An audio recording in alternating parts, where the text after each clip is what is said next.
You've tuned in to the Top 10 Gardener with garden expert Ken Lane. Join him daily as he answers timely garden questions that are sure to make a difference in your gardens. Now welcome your host, Ken Lane. And we are back with Lisa Waters-Lane in the studio. She comes each week and just shares her garden perspectives, just a different angle. And I just love gardeners, love talking to them. You get so many different ways of doing something. There's no one way to garden. There's a dozen different ways. That is true. And you're always learning. So you never quite figure it out. Or as soon as you do figure it out, they change the plant. They give you new variety, new color. It keeps you young is what it does. Very much so. Welcome to the studio. Thank you. Good to be here. Yeah. So how are you? I am loving the new year. We're in the January's budget season. So how many tomatoes do we need to grow? How many fruit trees are we going to need? How many customers? What kind of marketing do we need? Who do you partner with? How many cashiers do you need Mother's Day weekend? You got to know that in January. So you hire enough. So we're coming up on hiring season. Usually we'll start putting my all call out the end of this month.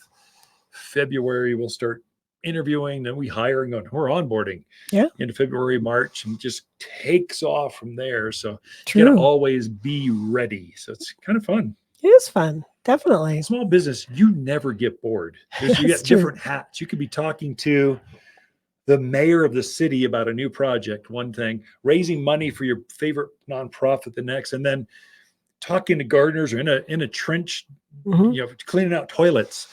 The next, you just always have these different hats on that you wear. If you want the same consistent all the time, being a small business owner is not your thing. That is true. If you want safety, not your thing.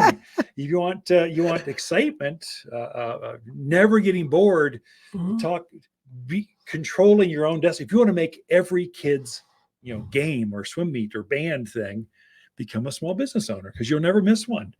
And so, but you'll work a lot of hours. And so it just there's pros and cons to everything. Always. But even though it's January and everybody thinks, well, garden centers nothing's going on. There's a lot going on. There's a lot going on. Yeah. We started our classes. So classes every Saturday, and we've been painting inside the store. We love to paint and change the colors. I don't think the walls will ever fall down because there's too many layers of paint.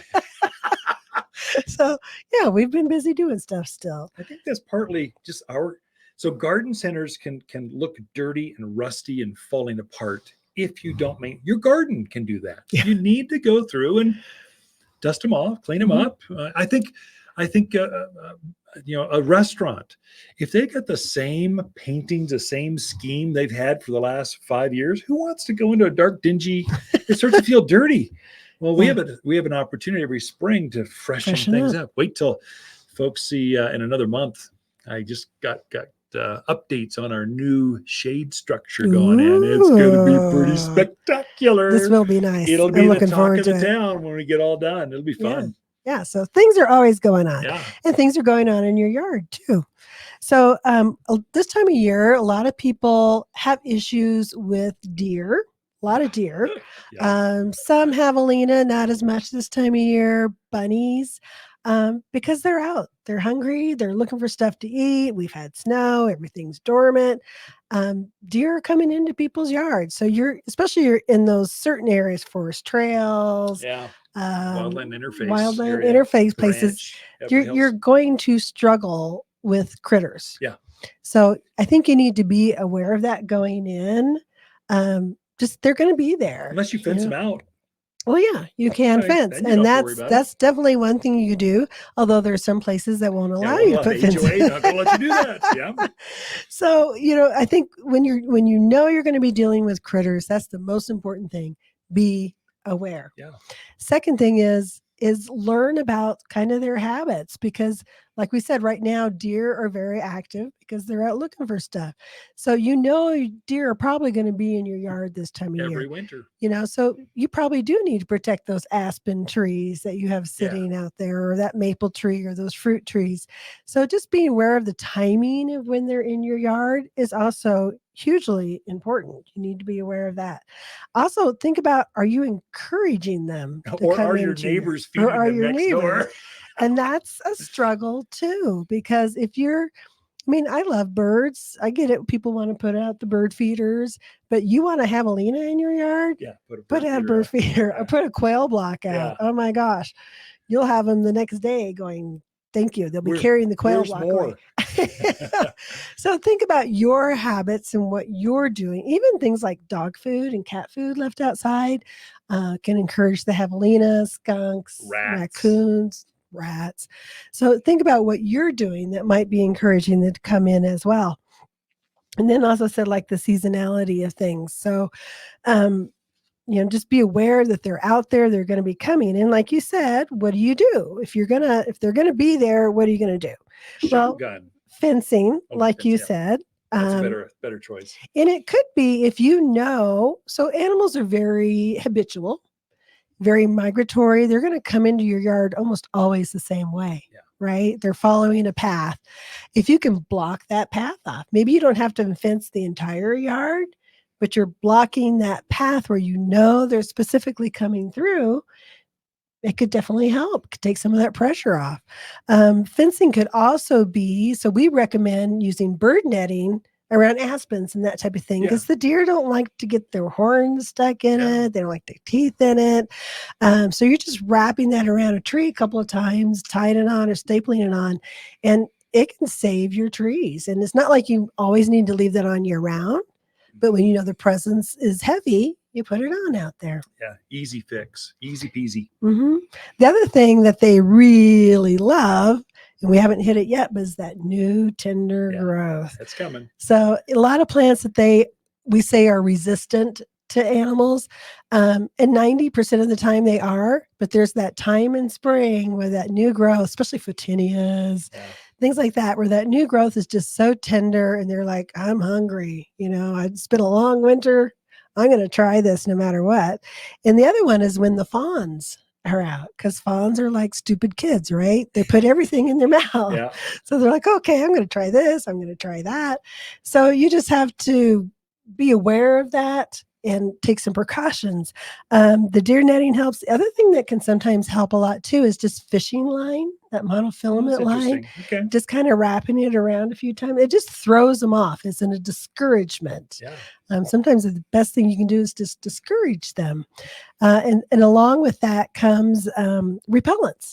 So repellents are very much a discourager. They're not 100% foolproof. They're not always going to work.